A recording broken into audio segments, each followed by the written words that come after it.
បងប្អូនដែលធ្វើដំណាំស្វាយចន្ទីតែពិបាករកថ្នាំបញ្ចេញត្រួយដែលមានតម្លៃថោកសមរម្យហើយមានគុណភាពខ្លាំង4600+ បូក Atonex ជាដីគូល្អបំផុតសម្រាប់ដំណាំស្វាយចន្ទីមិនថាសភាពដីខ្ពស់ឬដីទំនាបដក់ទឹកនោះទេឈុតនេះវាអាចជំរុញបង្ខំឲ្យស្វាយចន្ទីឆាប់ចេញត្រួយលឿនត្រួយមានកម្លាំងមានថាមពលត្រួយមិនមានជំងឺត្រួយចេញមកគឺត្រួយផ្កាតែម្ដងនឹងធ្វើឲ្យដំណាំចន្ទីចេញផ្កាស្រស់ល្អផ្កាមិនជ្រុះផ្កាមិនខ្មៅAtonexអាចលាយជាមួយថ្នាំផ្សេងៗជាច្រើនមុខដូចជាថ្នាំដង្កូវ Zumba អាចកម្ចាត់ពពួកដូចជាមូសតែ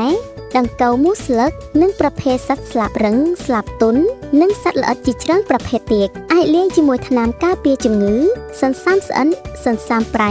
កាល់ស្យូមបូរ៉ុនសង្កសីជាដើមយើងខ្ញុំមានសេវាផ្ញើជូន25ខេត្តក្រុងដោយឥតគិតថ្លៃដើម្បីទំនុកចិត្តដល់កសិករយើងអេវ៉ាន់ដល់ដៃទើបទូទាត់លុយតាមក្រោយ